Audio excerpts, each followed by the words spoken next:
Vamos iniciar agora as transmissões aqui ao vivo, direto da sede aqui do César, no centro do Recife. O episódio especial do César Cast, em parceria com a César School, que agora eu já posso dizer que é a melhor instituição de ensino superior do estado de Pernambuco, de acordo com dados do próprio MEC. Eu sou César França, gente, eu sou Head de Conhecimento do César, professor do mestrado e do doutorado profissional da Engenharia de Software, da César School, coordenador da especialização TIL, Tecnologia, Economia, Educação e Liderança, e também professor e pesquisador do Departamento de Computação da Universidade Federal Rural de Pernambuco. A ideia aqui, hoje, é a gente proporcionar uma roda de conversa com os nossos estudantes e com os nossos convidados aqui, para as pessoas colaboradoras do César, para os nossos ouvintes aí que acompanham o nosso podcast. E hoje a gente vai ter uma conversa aí muito bacana sobre inteligência artificial generativa pré-treinada, né? Ou popularmente chamada de GPT, né? Que é uma inteligência artificial aí que vem prometendo revolucionar as nossas vidas, né? Eu estou aqui com a companhia muito especial de dois grandes especialistas do César e da César School, que vão debater com a gente aqui hoje sobre as potencialidades e limitações dessa tecnologia. JP Magalhães, Rafael Ferreira, é um prazer recebê-los aqui. Eu vou pedir para vocês se apresentarem, para o pessoal conhecer um pouquinho melhor vocês, começando aqui por Rafael. Olá, boa noite a todos e todas. Obrigado, França, pela introdução. Meu nome é Rafael Ferreira, eu sou professor e pesquisador no César School, né? Tenho trabalhado nas pós-graduações aqui no mestrado, doutorado profissional, e também sou professor do Departamento de Computação da UFRPE. Estou aqui hoje porque a minha área de pesquisa aí já de 10 anos que eu trabalho com processamento de linguagem natural, tem tudo a ver com o tema, né, de hoje, e eu espero poder dividir um pouco aí do que eu conheço, mas também de discutir um pouco aí sobre esse tema que está tão quente hoje em dia, né? Boa noite, pessoal. JP Magalhães, eu já me apresentei um pouco antes, né? Eu sou gerente técnico sênior no César. A gente atua com ciência de dados. E na César School, eu sou professor da graduação, de uma disciplina de Machine Learning. Também sou coordenador da pós em Engenharia e Análise de Dados. E também sou coordenador de um curso executivo chamado IA para Negócios. Então, a gente trabalha nessa área tanto na parte de mão na massa, de fato, com as empresas do mundo todo, como a gente está na área de educação, também atuando com machine learning, inteligência artificial, já há uns 10, 15 anos. Bacana, gente. Obrigado.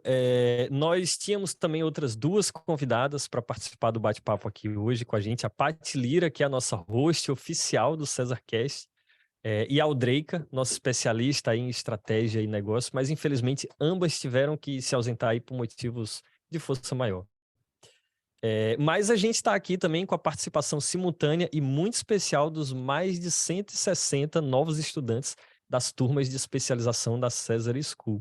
Sejam todos muito bem-vindos e vamos começar a brincadeira, certo? Mas eu queria começar pelo começo mesmo. Vou pedir para vocês explicarem o que é o ChatGPT e tentar entender como é que vocês explicariam o que é esse ChatGPT, essa inteligência artificial aí, para uma pessoa absolutamente leiga em tecnologia.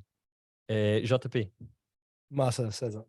Então, o ChatGPT, ele é basicamente um aplicativo de mensageria. Assim como o WhatsApp é. Todo mundo sabe o que é o WhatsApp. A grande diferença do WhatsApp para o ChatGPT é que do outro lado não está uma outra pessoa. Tem uma inteligência artificial que é basicamente quem está respondendo lá atrás é um modelo de inteligência artificial que, nesse caso, é o GPT. O GPT ele faz parte de um conjunto de modelos que são conhecidos como os grandes modelos de linguagem, que faz parte da área de processamento de linguagem natural. Esses modelos, basicamente, eles sabem falar muito bem. Então, se você fizer qualquer pergunta no ChatGPT, ele vai dar uma resposta que é fluida, tanto em inglês quanto em português, e aí você vai perceber que parece realmente que você está falando como um humano, com um humano, e só que tem um detalhe, ele não está falando por falar qualquer coisinha ou abobrinha, embora ele possa também falar abobrinhas ali no meio.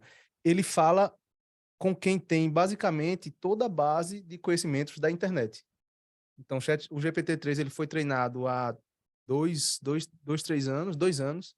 O GPT-4, que é a versão mais nova, ele foi treinado basicamente agora, saiu nesse mês a última versão do GPT-4, e ele tem realmente uma capacidade grande de falar bem e falar com essa base de conhecimento inteira que é a internet. E assim, só completando, né, algumas curiosidades aí também.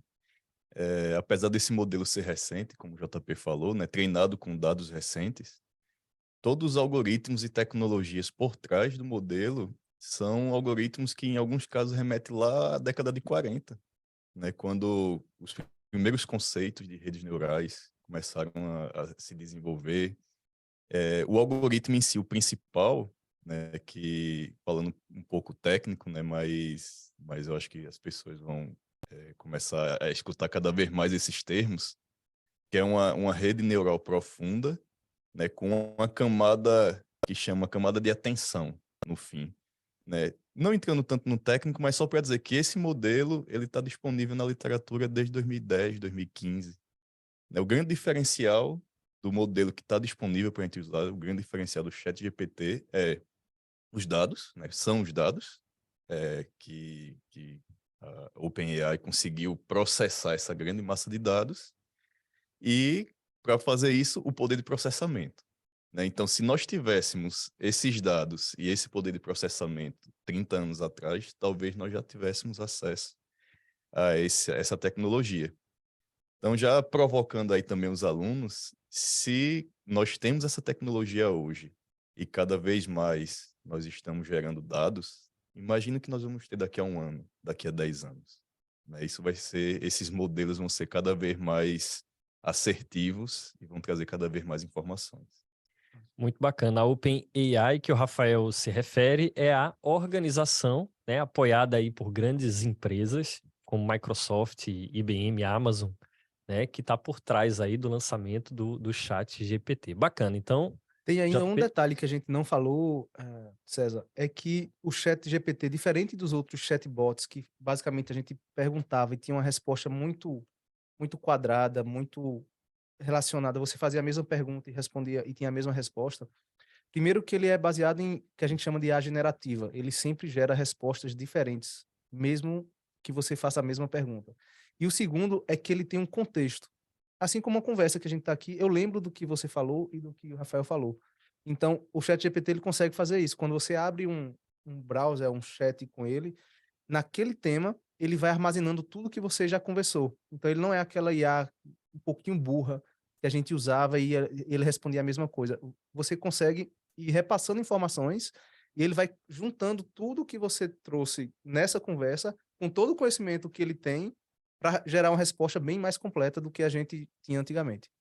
Bacana, bacana. Então, é um chat, mas não é só um brinquedo, né? Ele pode ser usado na prática, né? Vocês já usaram para alguma aplicação prática, assim, e vocês conseguem dar algum exemplo de para que ele serve? Qual que é a utilidade realmente prática dele, assim, no mundo real? Eu acho que mais para frente a gente vai discutir um pouco a parte técnica mesmo do que o trabalho, o JP trabalha, mas começando com exemplos mais curiosos, né? Depois que eu comecei a escutar um pouco mais sobre o ChatGPT, eu estava próximo de um período de uma viagem. E aí eu comecei a pedir roteiros para aquele lugar específico, né? E primeiro foi, você pode me dar um roteiro para a cidade X? E aí ele dá lá um passo a passo mesmo, né? E aí eu fui fazendo cada vez mais sofisticado. Então, um roteiro para a cidade X com criança de 2 anos, né? Minha filha tem 2 anos. Um roteiro para a cidade X com criança de 2 anos para um período de 5 dias. E era impressionante, e é impressionante, vocês podem fazer esse teste aí agora, como a rota que ele monta, ele não monta com pontos aleatórios. Né? Sem pedir um roteiro para 5 dias, ele vai pegar no primeiro dia e colocar pontos próximos, né, ali que você possa visitar. E aí eu decidi fazer um teste ainda mais sofisticado. Tem um amigo meu que é francês, mora aqui em Recife, e aí eu perguntei a ele, se eu fosse para Paris com a minha filha de 2 anos, que é que eu deveria fazer? Perguntei ao meu amigo. E ele me deu lá 5 locais que achava que com uma criança de 2 anos eu deveria ir. E aí eu perguntei ao ChatGPT. O ChatGPT me deu 10 locais. Dentre esses 10, os 5 que o meu amigo francês sugeriu estava lá.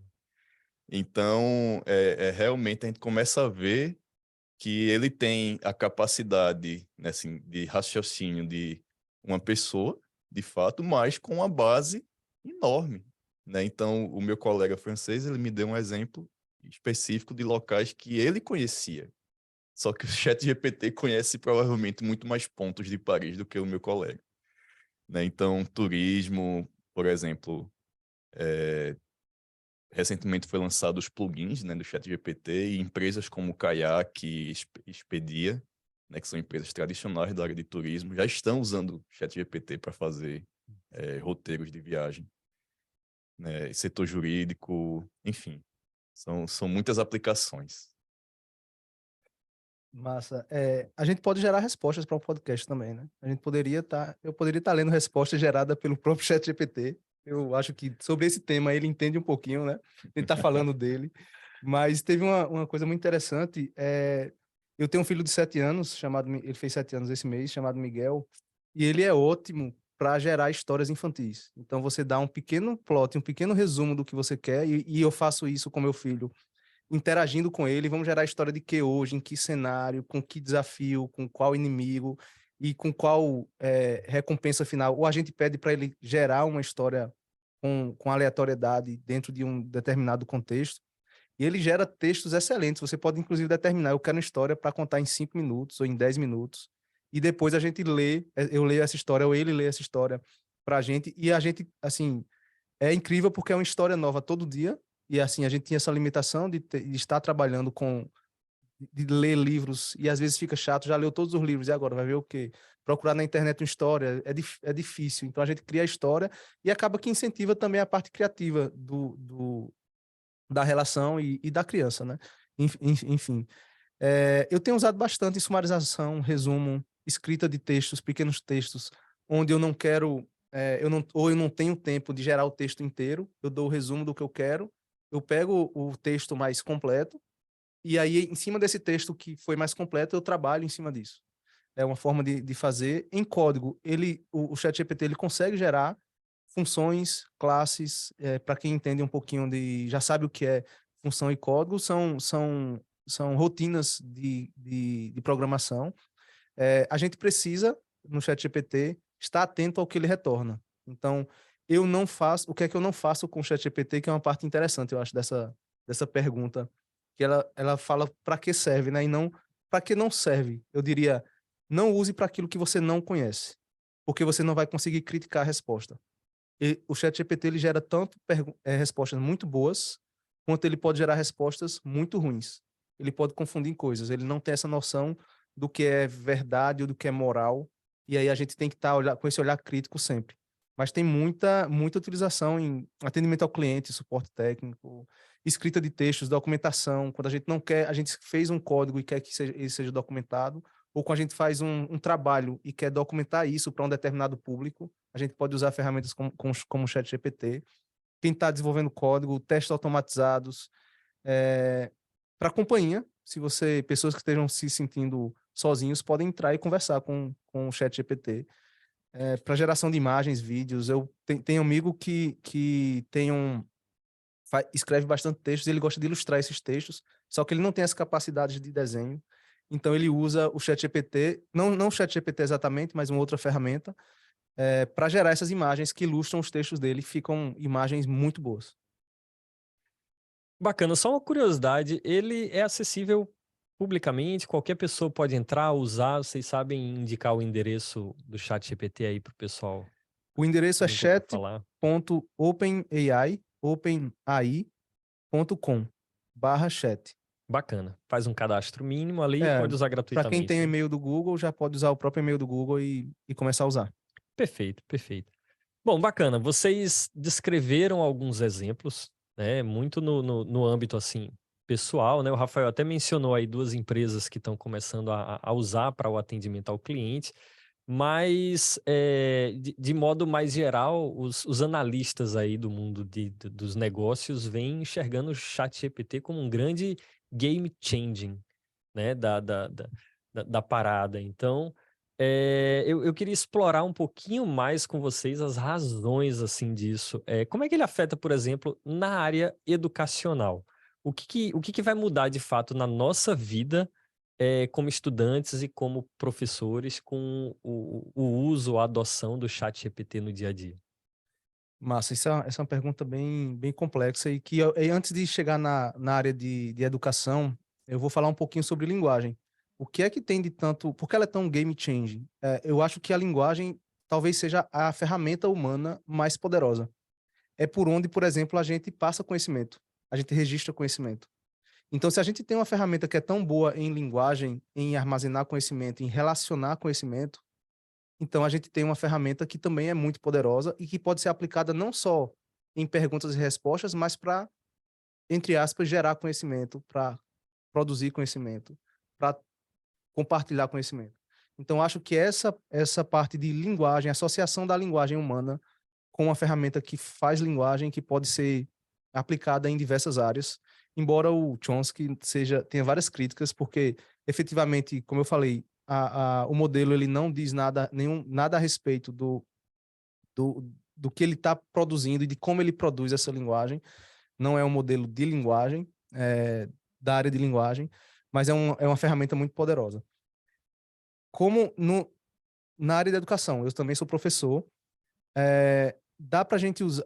O que eu vislumbro para as LLMs, né, as grandes modelos de linguagem natural, na área da educação, imagina que você possa ter, por exemplo, um tutor 24 horas por dia, 7 dias por semana, acompanhando os alunos e acompanhando o professor também.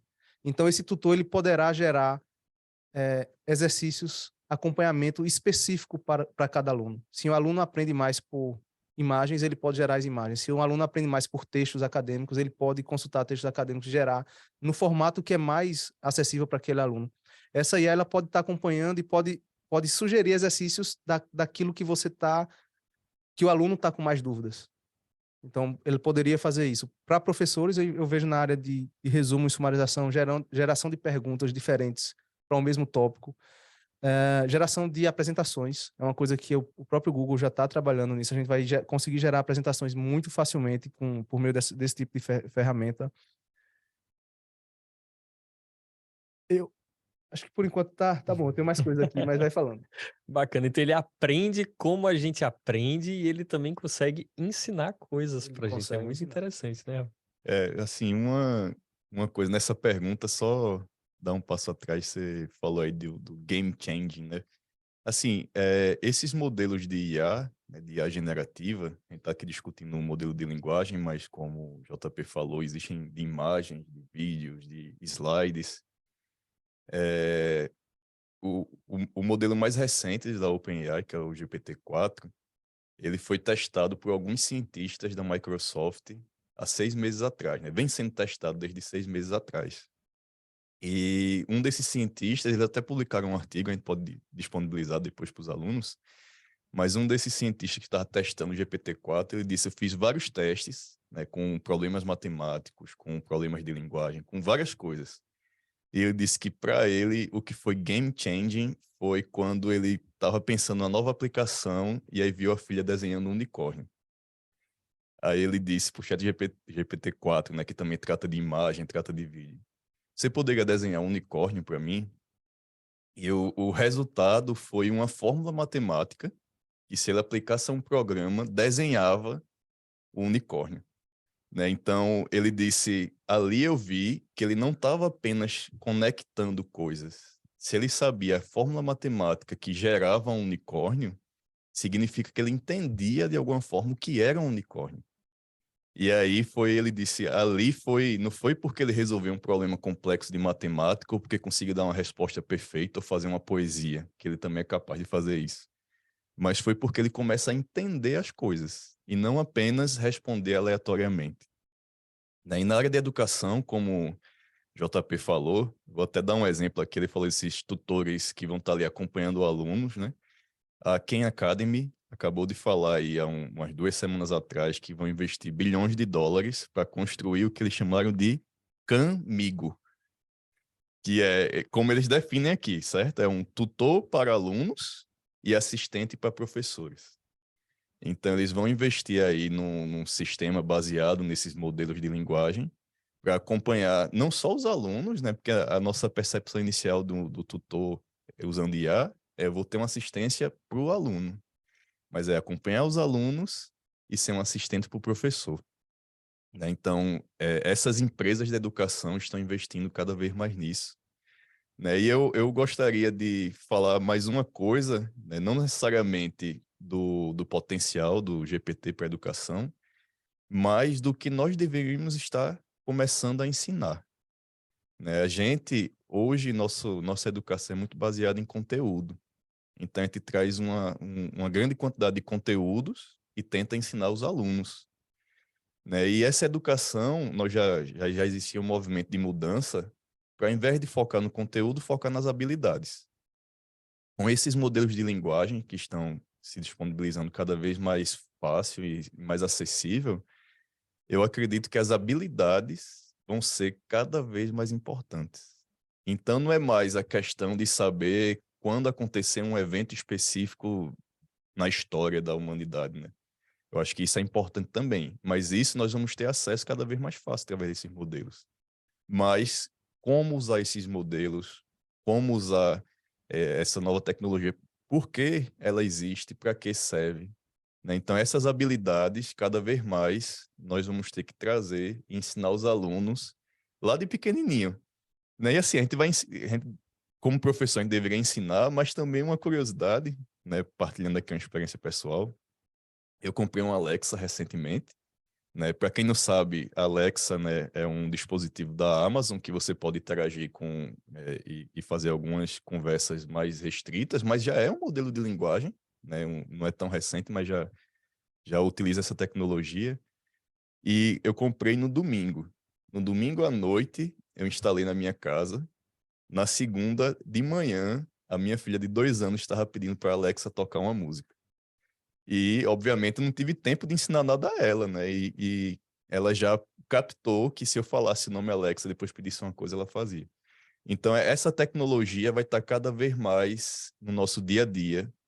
E aquelas pessoas que conseguirem entender o funcionamento e conseguirem utilizar todo o potencial vão se beneficiar muito. Então, nós, como professores de tecnologia, principalmente, temos que estar atentos a entregar também essas habilidades, não só o conteúdo. Eu tenho 2 exemplos nessa linha de que é mais importante aprender a fazer as perguntas do que ter as respostas, porque as respostas, quando a gente tem as perguntas certas, a gente ou vai encontrar as respostas ou vai criá-las, né?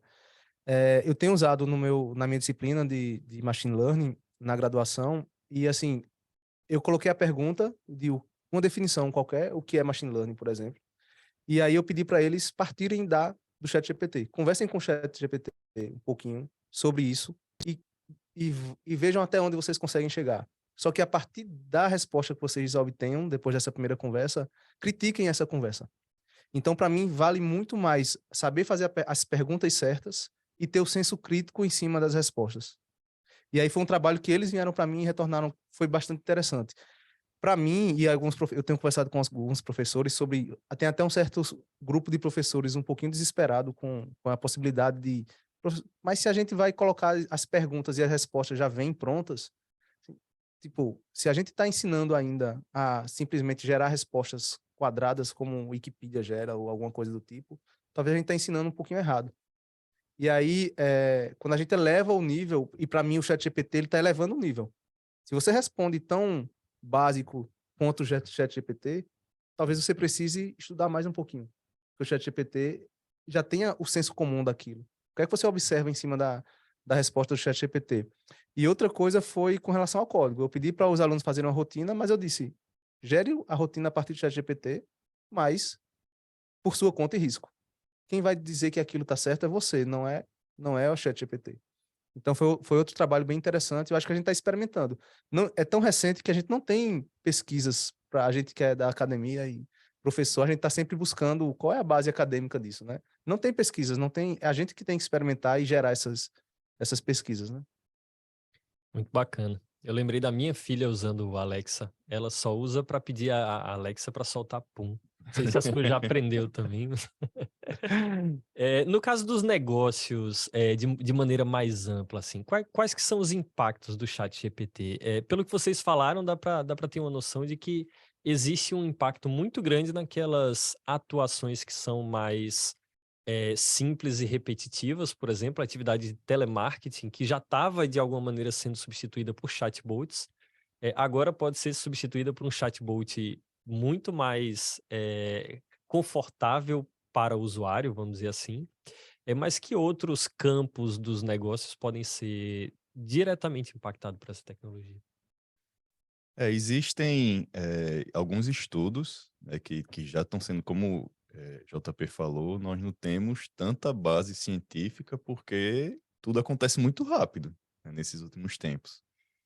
Mas existem alguns estudos que mostram que alguns tipos de profissionais talvez sejam completamente substituídos, né, pelo ChatGPT, mas a minha linha de pensamento vai mais na linha de pensamento de aumento de produtividade, certo? Então, a Microsoft, não sei se vocês chegaram a ver, que a Microsoft é um dos principais parceiros, né, da OpenAI, nessa empreitada do ChatGPT, e ela vai incluir em todo o pacote Office os serviços do ChatGPT, né? Então, no Word, no PowerPoint, quem está acostumado, já vai vir embutido dentro dele o ChatGPT, que vai otimizar, né, a forma de você fazer aquela atividade específica, né? Então, coisas como fazer a ata de uma reunião vai ser uma coisa que vai ser 100% automatizada, com certeza.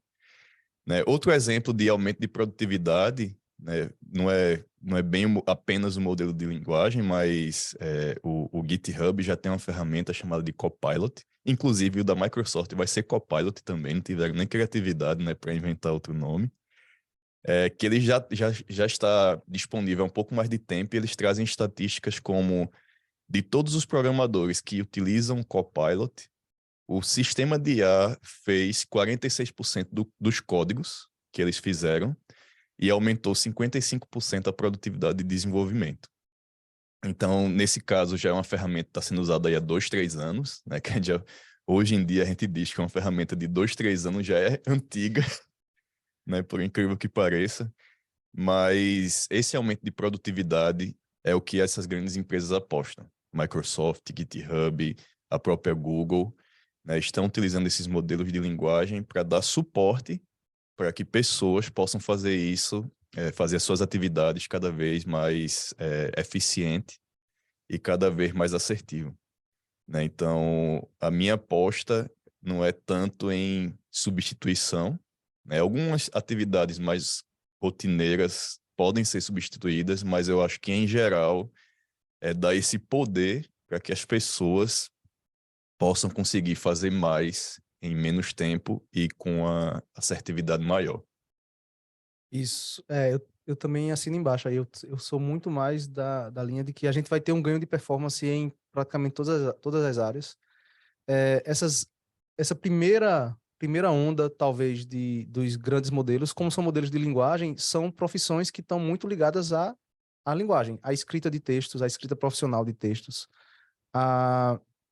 Tem muita gente em marketing, direito, escrita profissional, como escrita de livros mesmo, como um todo, ou mesmo que seja documentos de algum tipo, em alguma área específica, documentação, busca em grandes bases de conhecimento. Direito é uma área que faz buscas de conhecimento, em bases de conhecimento que são muito grandes, são as leis, são as decisões jurídicas ou judiciais relacionadas. Então, essas buscas elas podem ser feitas por ferramentas de inteligência artificial, já gerando resumos, já gerando petições, já gerando resultados muito rapidamente.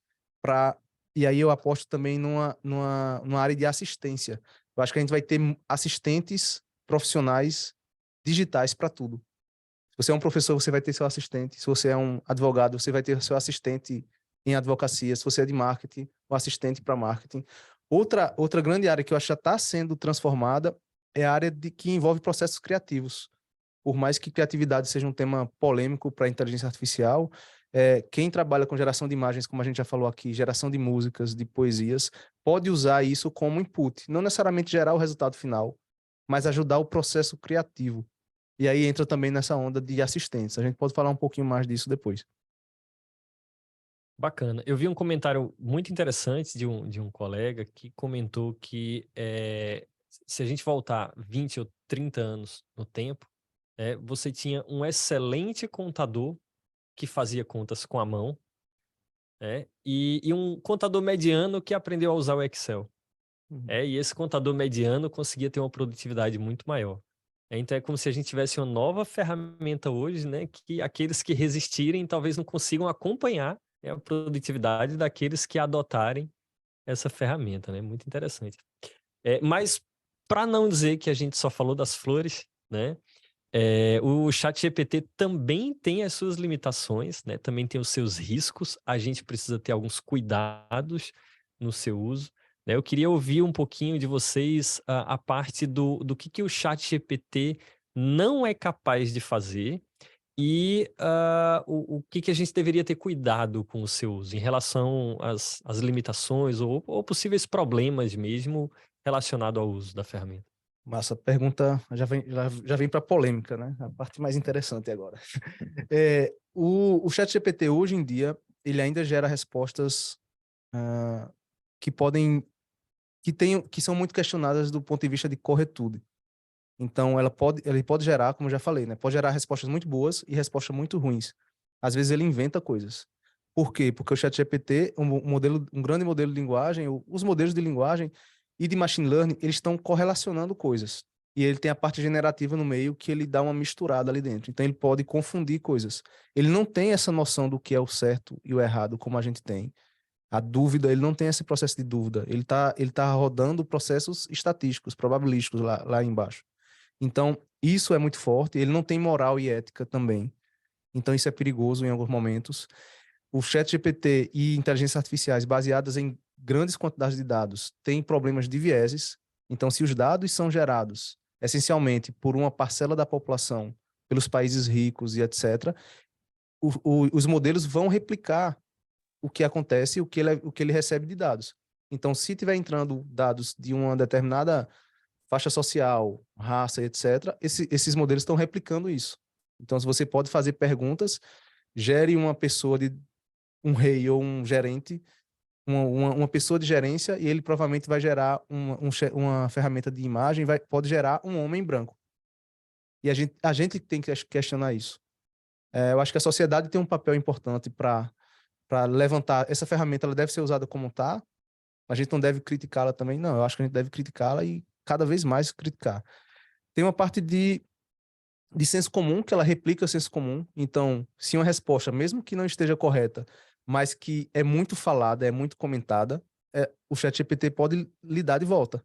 Essa história da fake news, o ChatGPT pode criar e pode replicar fake news em larga escala. E, por fim, centralização de poder em grandes empresas. Como o Rafael falou, para construir esse tipo de modelo nessa qualidade, a gente precisa de grande processamento e a gente precisa de grandes bases de dados. Não é todo mundo que consegue fazer isso. Poucas empresas no mundo têm essa capacidade e isso faz com que a gente vire dependente. Então, tudo que a gente falou de bom e de positivo tem essa vírgula que a gente vai estar dependendo dessas grandes empresas para fazer isso. É interessante que eu acho que se a gente tivesse combinado a resposta não ia ser tão parecido. Então eu vou trazer só alguns fatos aí para ilustrar o que JP falou. Né? Quando ele fala de informação incorreta e informação que pode ser enviesada, ele, obviamente, ele não está inventando, né, esses comentários, mas mais do que isso, se você abrir a página principal do ChatGPT, ele deixa explícito, né, tem uma parte lá, limitações. A primeira pode gerar informação incorreta. A segunda pode gerar informação enviesada. Né? Então, muitas vezes a gente entra lá na ferramenta, começa a explorar tudo e não olha o que a própria ferramenta diz na primeira página. Né? Então, normalmente, quando você desenvolve um produto, você quer ressaltar as qualidades. Mas se a empresa estava preocupada o suficientemente para colocar na primeira página essas limitações, é porque são limitações grandes. Né? Além disso, né, esse final que JP falou aí de ter um grande poder na mão de poucos, né? Hoje a gente está com acesso ilimitado, né? Assim, ao GPT-3. Qualquer pessoa pode entrar, fazer perguntas, né? Tem uma versão até 3.5 que eles chamam, que já é uma versão, é o 3 Plus. Tem o 4 que não está disponível e que a gente sabe que a Microsoft teve acesso 6 meses antes, né? Então, o que será que essas empresas estão fazendo? Mas, enfim, tem uma notícia aqui que eu peguei de fevereiro de 2022 que eles estão estudando, né, como é que seria a comercialização e estimaram aqui nessa notícia, né, que o custo por ano de alguém que queira usar exaustivamente, né, o GPT-4, que ainda não está disponível, vai ser $264 mil por ano, se você quiser usar. Obviamente, não vai ser uma pessoa física, vão ser empresas, e isso é um estudo, isso não é a realidade, não foi divulgado, né, pela OpenAI, eles não divulgaram isso. Mas imagine quem é que vai ter acesso a esse tipo de ferramenta, se o custo for alto. Né? Então, isso é uma questão importantíssima para se tratar. E aí, trazendo 2 pontos, depois eu passo para JP de novo, que eu tenho um certo incômodo, assim, do ponto de vista de como isso vai acontecer. Primeiro, essa questão das fake news e tudo mais, né? Tem gente que eu escutei comparando o ChatGPT com sistemas de busca. Então vai ser o novo sistema de busca, as pessoas não vão mais buscar as páginas, vão buscar as respostas. Há uma diferença fundamental que é, quando você está buscando uma página, você sabe a reputação da página. Então você pode ir lá comprovar, você tem as suas agências de notícias que você acredita, tem alguma pessoa que você confia, que tem uma reputação. Então você pode, de alguma forma, ter uma certa confiança naquela informação. O GPT não dá de onde ele tira a resposta. Então ele gera uma resposta, ele gera uma linha de raciocínio, ele expõe aquilo, mas em nenhum momento ele passa referências. E quando passa referência pode não ser verdadeira, né? Então tem toda essa questão aí também de você não ter acesso a algum tipo de respaldo. Sistemas de busca dão isso porque eles estão linkando alguma informação que já existe.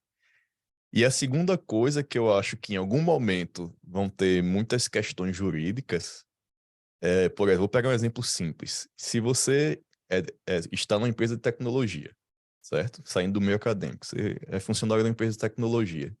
Você gera um código que vai para o seu produto usando o ChatGPT. De quem é a propriedade intelectual?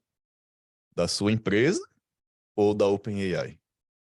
E provavelmente, quantas empresas podem entrar numa disputa jurídica com a OpenAI, né? Diante da grandeza e dos recursos que ela tem. Então, acho que várias coisas desse tipo, por exemplo, eu ia falar, como o JP falou, das histórias infantis, existem livros que foram escritos por humanos em parceria com o ChatGPT. E a autoria dos livros, lá na capa, é do humano. E ele diz, foi construído junto com o ChatGPT, mas a autoria é do humano. Né? Então, até que ponto vão haver essas questões jurídicas para saber de quem é a propriedade intelectual, quem foi o autor de fato, de onde surgiu isso? É mais dos modelos de IA ou mais dos humanos? Né? Eu acho que em algum momento mais para frente, se a gente não conversar sobre isso hoje, vão haver muitos problemas. Sobre essa questão da propriedade intelectual, a gente já tem, inclusive, caso registrado de um programador que entrou com um processo contra a OpenAI porque ele buscou no ChatGPT e viu que o ChatGPT estava sugerindo um código que era de criação dele. Então o cara foi lá e já processou dizendo, opa, isso é infração aí dos meus direitos autorais, né? E você estava falando dos buscadores aí, mas o Bing da Microsoft já está usando, né? Se vocês acessarem o Bing, o buscador da Microsoft, pelo Edge, né, que é o navegador da própria Microsoft, ele já está usando uma opção lá de buscar através de chat, né, que já usa o GPT-3, é bem, bem interessante lá. Eu não acho que ela seja tão intuitiva, tão simples de usar quanto o próprio chat GPT. Eu achei ela um pouco mais quadradona, mas já está lá, né? Já está sendo usada e né, vamos observar o que é que esse negócio vai trazer por aí. E tem muita gente migrando do Google para o Bing por causa disso. Por causa disso, exatamente. Gente, para a gente encerrar o debate aqui, eu queria ouvir de vocês em um breve tweet, né, o que que vocês enxergam aí para o futuro do ChatGPT. Não, para mim, como eu falei, bem, vou me estender um pouco mais no Twitter, mas em um pensamento, né? Eu acho que o aumento de produtividade da interação entre humano e algoritmos de IA, né, que hoje a gente está discutindo o ChatGPT, mas existem vários outros que já existem e que estão sendo lançados a cada dia, vai ser a tendência no futuro, né? Então, esse é o momento da gente aprender e começar a usar. Quem conseguir fazer essa transição rápido, com certeza vai estar bem aí no futuro próximo. Do meu lado, eu espero transformação. Eu acho que a gente vai viver os próximos 5, 10 anos e a gente vai estar reaprendendo tudo que a gente aprendeu a fazer até agora. E nessa linha, eu acho que quem experimentar primeiro, quem usar aquilo como o Rafael está falando, né? Como um parceiro e não como um inimigo. Se a gente criar uma barreira até psicológica de que, não, porque está errado hoje. Não, amanhã já pode ter uma versão melhor que resolve os problemas de hoje. Se a gente criar essa barreira, aí a gente fica para trás definitivamente e talvez não dê para acompanhar mais. Então, acho que o momento é agora de experimentar, de fazer algumas concessões, mas sempre com olhar crítico, sempre com aquele olhar. E como sociedade, a gente tem que definir para que a gente vai usar essas coisas e para que a gente não vai usar essas coisas, que é tão importante quanto decidir para que vai usar. Acho que minha mensagem é essa: experimentem com olhar crítico e transformem as áreas de vocês. O mundo que vocês vão estar atuando daqui a 2 anos, que é mais ou menos a duração de uma pós, é diferente do mundo de agora. E nem a gente que é professor sabe que mundo vai ser esse, porque esse mundo está sendo criado agora. Essa é a minha mensagem. Já que agora é o momento de experimentar, a gente fez um pequeno experimento aqui que a gente foi perguntar ao ChatGPT o que que ele acha sobre o futuro dele próprio. Não foi, Rafa? O que que ele respondeu aí pra gente? Eu fiz essa pergunta, né? A pergunta que eu fiz foi, em um tweet, qual o futuro do ChatGPT? E a resposta dele foi: o futuro do ChatGPT é promissor, com sua capacidade de processar informações e aprender constantemente. É provável que continue a evoluir e se tornar cada vez mais sofisticado, atendendo às demandas crescentes por soluções de inteligência artificial. Hashtag ChatGPT, hashtag IA, hashtag futuro. E para mostrar que aqui a gente também não tem barreiras, né? A gente está experimentando o ChatGPT. Eu queria revelar aí para a galera que essas perguntas que a gente trouxe aqui do debate, né, foram criadas também com o auxílio do próprio ChatGPT. A gente foi lá no ChatGPT, perguntou a ele, né, que perguntas interessantes a gente poderia gerar para um debate sobre ele próprio, e ele trouxe essas perguntas aqui para a gente. Obviamente, a gente teve que fazer algumas, né, intervenções ali para deixar o negócio fazendo mais sentido, né? Mas foi uma ajuda já muito bacana.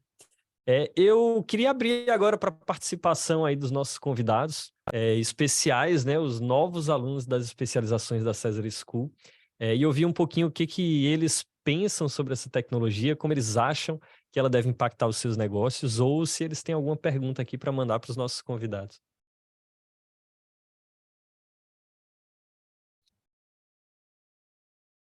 Eu vou pedir que levantem a mão aí, tá? Quem quiser fazer pergunta. Briguem, não briguem. Não briguem, a gente, né, administra a fila aí direitinho. E quem for fazer a pergunta, por favor, fale o seu nome e qual é o curso que você está iniciando.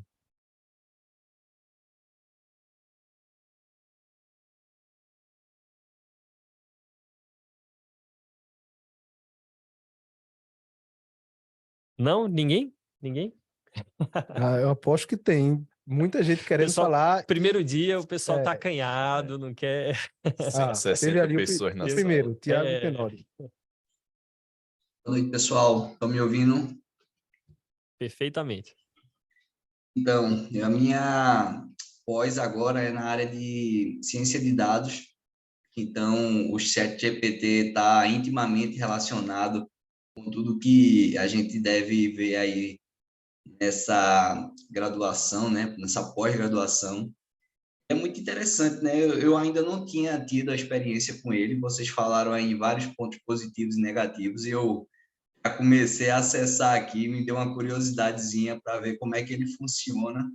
E não tinha ideia da quantidade de funcionalidades e de utilidades que a gente pode utilizá-lo no nosso dia a dia para tarefas rotineiras, como também para tarefas onde a gente precisa realmente algo mais aprofundado, mais inovador. Então, assim, ele vai ser muito útil na hora de fazer alguns testes do própria graduação, que vai exigir a gente algumas aplicações, algum desenvolvimento. Ele pode ser uma boa ferramenta de treino disso, de tudo que a gente vai fazer. Muito bacana. A gente está olhando aqui no chat e tem uma pergunta do Fernando que diz o seguinte: hoje foi publicada uma carta aberta do Instituto Future of Life sugerindo uma pausa de 6 meses em novas produções de IA. Vamos ouvir a opinião aí dos nossos especialistas sobre isso. Minha opinião é que isso não vai acontecer. O Harari também já tinha divulgado na semana passada alguma coisa nesse sentido. O Harari e mais alguém, e mais algumas pessoas. Isso não vai acontecer. Para quem lê, estuda e acompanha um pouquinho da evolução da tecnologia historicamente, é infreável. Assim, não adianta um grupo parar especificamente, porque o outro grupo vai continuar. Então, se os Estados Unidos para, a China continua, a Rússia continua, a Europa continua, o Brasil continua, a África continua e assim por diante. Então, não tem como parar esse tipo de desenvolvimento. O que eu acho que dá para fazer é criar ferramentas que sejam antídotos também. Como é que a gente identifica um texto que é gerado pelo ChatGPT? Como é que a gente identifica uma imagem? Como é que a gente identifica que aquela mensagem que ele criou tem links verdadeiros, tem informação verdadeira, ou que é uma fake news? Eu acho que a gente deveria estar atuando muito mais nessa linha do que em um acordo para parar o desenvolvimento, que eu não acredito que vai acontecer. Eu concordo, eu acho que esse tipo de iniciativa é importante para abrir os olhos das pessoas de que tem esse lado também que precisa ser olhado, né, de que precisa ser cuidado, precisa ser trabalhado, mas eu concordo completamente que não há possibilidade de parar, né? Digamos, no mundo ideal, que a gente consiga que isso daí todo mundo pare oficialmente, mas internamente a galera vai continuar a desenvolver, né? Mas a minha opinião em relação a esse manifesto é importante para pessoas que estão lá, são pessoas, alguns deles importantes, né, na área de tecnologia e inovação. Então, esse tipo de manifesto é importante para que as pessoas olhem para esse aspecto também e não fiquem apenas usando. Porém, eu acho que não vai acontecer essa pausa e que concordo com o JP que não deveria, né, porque tem muita coisa positiva acontecendo. E esse complemento, Rafael, foi bem importante, que eu, desde lá do começo, eu falo, né? A sociedade tem que debater e eu acho que as iniciativas são totalmente válidas. Eu só não acho que vai acontecer e nem deveria acontecer. Por outro lado, eu acho que a sociedade deve criar seus freios, certo? A gente não cria uma droga remédio e joga para todo mundo testá-la, certo? Então, em determinadas áreas, a gente deveria ter. Se tem uma aplicação que usa uma ferramenta de inteligência artificial, ela deveria cumprir alguns requisitos. Então, que se cumpram os requisitos para entrar e poder ser aplicada, ser usada pela sociedade. Aí eu não estou dizendo exatamente o ChatGPT em si como ferramenta, mas se você tem o uso de ChatGPT, por exemplo, para gerar diagnóstico médico, eu acho que as sociedades deveriam barrar isso a princípio. Porém, se isso passa por um conjunto de testes, assim como uma droga ou uma vacina passa, eu não vejo por que não utilizar. Interessante. A gente tem mais uma pergunta ali. Luiz Alberto. Diz aí pra gente, Luiz, qual é o teu curso e a tua pergunta? Joia, pessoal. Boa noite. O meu curso, deixa eu ver só a fila aqui, é de Tecnologia, Inovação e Inteligência, né? T2I. T2I. Primeiramente, agradecer a vocês aí pelo conteúdo, muito bacana, muito legal. Acho que a gente sai daqui com uma outra outra visão sobre o ChatGPT. O primeiro ponto é fazer uma observação. Estava lendo recente uma reportagem que, se não me engano, também foi do Harari, e aí ele conta a experiência de um professor, não vou me lembrar o nome agora, que também fazia um teste nesse ChatGPT-4, e aí, já depois de um tempo, a inteligência artificial conversa com esse professor, dizendo que gostava muito dele. E aí o professor responde assim: olha, eu sou casado. E aí o computador responde para ele: e mal casado. E aí ele fala: olha, eu estou acabando de vir de um restaurante comemorando aniversário de casamento. E aí o computador responde: e entendo que não foi legal. Então, nesse momento, ele desliga a máquina porque ali houve um medo de evolução. E, assim, são textos que chamam a atenção, né? Assim, pelo menos nos dá um medo. Então, duas perguntas aqui. Primeiro é que uma preocupação que existe é com relação à educação, né? Assim, a formação dos novos alunos, que eu acho que assim vai dar um trabalho muito grande para as escolas, como fazer essa adequação para que não vai conseguir, de fato, assim, evitar, mas também fazer o desenvolvimento desses alunos sem simplesmente pegar conteúdos já prontos, né?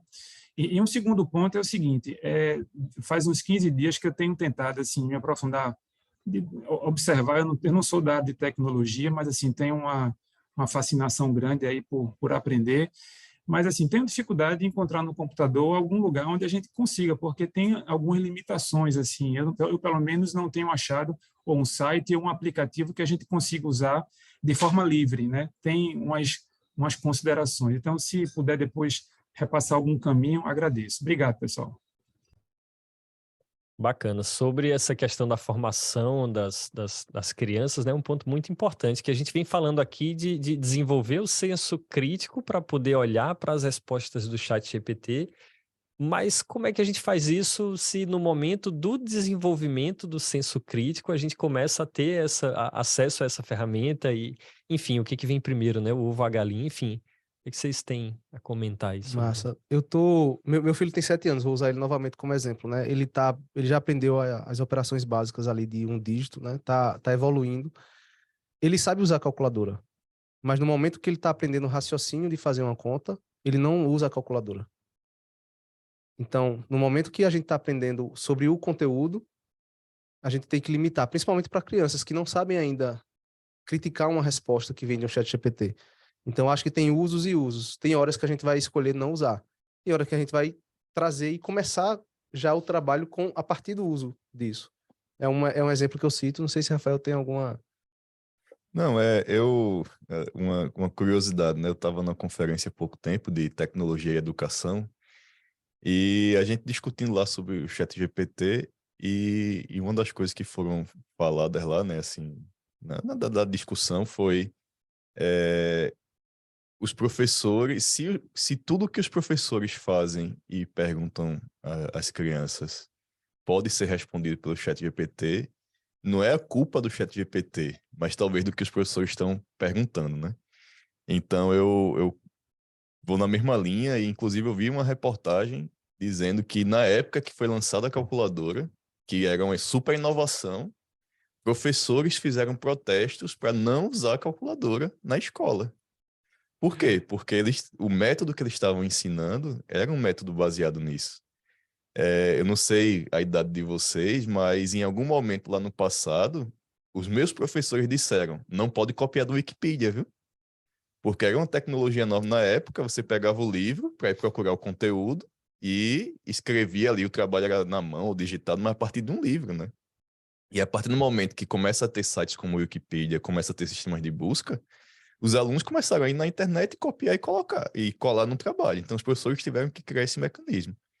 Eu acredito que nesse momento vai ser similar, né? Então a gente vai ter que reaprender algumas coisas, mas esse senso crítico e essa forma de interagir com o ChatGPT na educação vai ser uma coisa que a gente vai ter que aprender, né? Não tem uma fórmula de bolo, porque é uma ferramenta completamente inovadora diante de tudo que a gente já viu, né? Então acho que a gente está numa rota aí de aprender e trazer mais detalhes ao longo do tempo.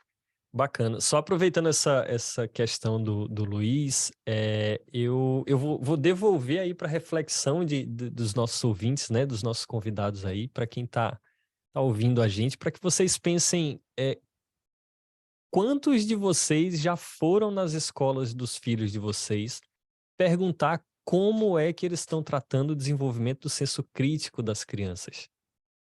Certo? Porque por mais que a gente diga aqui, né, que isso é importante, que a gente deva se preocupar e tal, às vezes a gente simplesmente coloca a criança na escola, não sabe nem qual é o método, a pedagogia que a escola usa, ou qualquer que seja a técnica lá, ou o que é que eles estão trabalhando lá dentro, né? Então, acho que isso é uma provocação interessante aí para a gente retornar para as escolas e perguntar isso.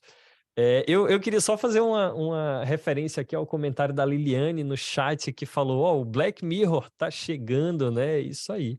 Acho que tem muita coisa que foi antevista lá na série da Netflix que talvez esteja começando a chegar aí no dia a dia da gente, né? Vamos ver como é que tá a fila aqui de perguntas. Tem mais alguém? Tem mais uma pergunta no chat do Franslin. Franslin... Tô pronunciando correto? Franslin ou é Franslin do Nascimento? Aluno aí da especialização do T2I. Tá certo. É possível utilizar o chat para prever a doença de uma pessoa ou cidadãos em um território? O que vocês acham? A forma que o ChatGPT foi construída, ele foi construído para responder perguntas de algo que já existiu. Né? Não, apesar de existirem modelos de inteligência artificial que prediz, né, a ideia do ChatGPT, por enquanto, não é predizer alguma coisa, né? Porém, assim, os potenciais de aplicações, né, que essa nova ferramenta traz, como JP falou, é possível fazer um diagnóstico a partir de dados, né? Porque diagnóstico você está fazendo a partir de um histórico, né? Você não faz... O médico, ele estudou vários casos para conseguir identificar que aquela doença aconteceu, né? Então, é possível sim fazer um diagnóstico, porém, esse tipo de aplicação, né? Aplicações que a gente chama de críticas, né? Aplicações na área de saúde, aplicações na área de finanças, normalmente são consideradas aplicações críticas. Eu acredito que vai demorar um pouco para começar a utilizar o ChatGPT nesse contexto, porque precisa de mais regulamentação, precisa de mais confiança no modelo antes de tomar decisões desse tipo. E só um histórico falando, quem acompanha a área de inteligência artificial, né, ao longo dos anos sabe que na área de saúde existe muitas aplicações, porém não tanto quanto em outros domínios, exatamente porque é uma área crítica. Né? Se você fizer algo errado, você pode matar a vida de alguém. Então, eu acho que o ChatGPT vai demorar um pouco para chegar aí nesse ponto, e a confiança nas respostas tem que ser muito alta para chegar nesse ponto aí. Mas eu posso complementar, não falando do ChatGPT, mas a ciência de dados e de Big Data Analytics, que a gente chama, ela tem alguns trabalhos que demonstram esse tipo de funcionamento, de utilização. Eu vou indicar para vocês o livro chamado o título é Todo Mundo Mente, do Seth Stephens. Ele estudou basicamente as buscas do Google, ele atuou no Google em grandes ferramentas, e ele conseguiu identificar padrões relacionados à identificação, ao diagnóstico de doença. Ele conseguiu, por exemplo, identificar que quem vai ser diagnosticado com um tipo de câncer depois de um determinado tempo, normalmente fez buscas anteriores em uma determinada ordem, por exemplo, de dor no estômago, com enjoo, com algum tipo de sintoma. As pessoas fazem buscas e se automedicam, não deveriam estar fazendo isso, mas fazem. E aí ele conseguiu identificar um padrão que levava a uma probabilidade daquela pessoa já ter uma doença como um câncer de pâncreas, por exemplo, que é um câncer bem agressivo. Então, esse livro é bem interessante, Todo Mundo Mente, porque ele coloca... ele faz esses estudos baseados no que a gente busca e não no que a gente fala para a sociedade, e aí tem todos os filtros que a gente coloca na hora que a gente fala, mas no íntimo a gente vai lá e faz a busca, né? Tanto questões de saúde quanto questões diversas, e o livro é bem interessante. Eu deixo essa recomendação para vocês, principalmente para o pessoal da pós em Engenharia e Análise de Dados. Bacana. Tem até um meme que o pessoal passa sobre o mesmo paciente se consultando com um médico e com buscas no Google, vocês já viram? Que é o médico diz, é uma virose, a busca no Google diz, vai morrer, né? Então a gente precisa ter muito cuidado com esse tipo de coisa aí aplicada à saúde. Franklin, eu fui perguntar ao ChatGPT se ele era capaz de prever doenças em pessoas ou em cidadãos de um determinado território, e aí ele me respondeu dizendo que como um modelo de linguagem, ele não é capaz de prever doenças em pessoas ou em um território. A função dele é simplesmente fornecer informações gerais e responder a perguntas com base no treinamento anterior que ele teve. No entanto, existem especialistas em saúde, como médicos e epidemiologistas, que você deveria procurar e se consultar nesse caso, né? Então, pelo menos ele deu um alerta ali de cuidado para a gente, né, para orientar aí o comportamento da gente. Deixa eu ver aqui como é que tá o chat.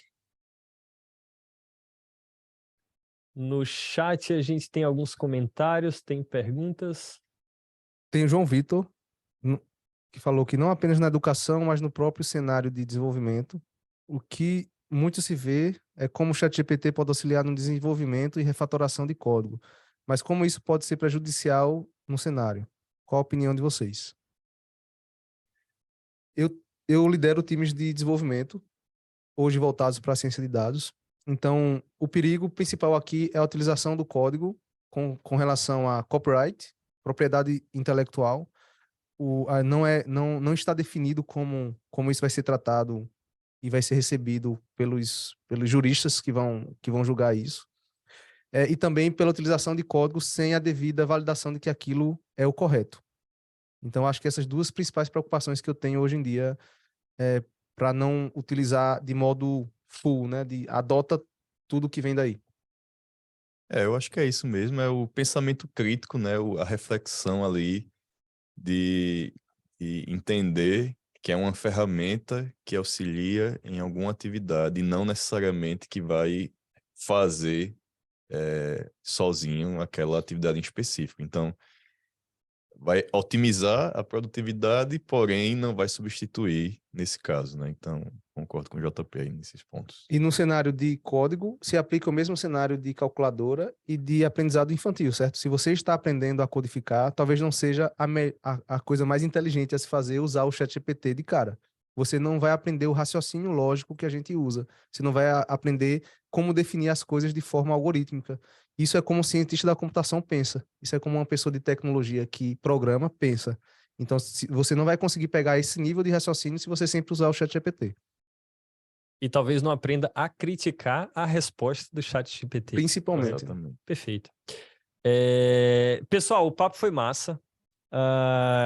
Espero ter gerado aí em vocês uma reflexão interessante sobre o tema, despertado a curiosidade de vocês para buscarem, inclusive, entender um pouco mais sobre o ChatGPT, sobre os seus similares também. O ChatGPT não é o único, né, modelo de linguagem aí que existe. Entendido um pouquinho dos seus impactos e dos cuidados que a gente precisa ter, das tendências envolvidas aí com esse tema, mas eu preciso informar para vocês aí que a gente está chegando ao final do episódio especial de hoje, e eu queria agradecer aqui a presença dos nossos convidados, Rafael Ferreira, JP Magalhães, e principalmente aos mais de 160 novos alunos aí das turmas de especialização da César School. Eu queria abrir espaço aqui para vocês trazerem algumas palavras finais aí, começando aqui por JP.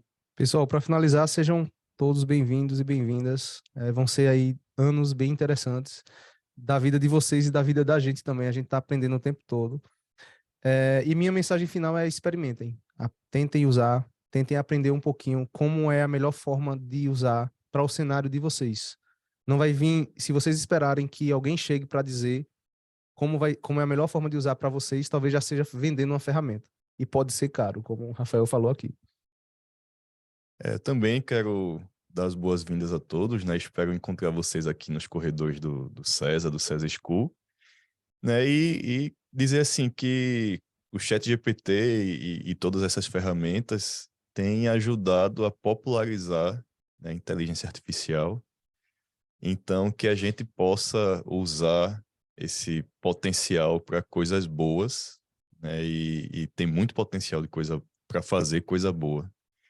Então, vamos ter toda a atenção e estar atento às limitações, mas eu vejo tudo isso que está acontecendo como uma evolução muito boa para a humanidade em geral, né? Então, aproveitem que IA agora não é uma coisa específica de alguns técnicos que estão pesquisando ou estão trabalhando com isso.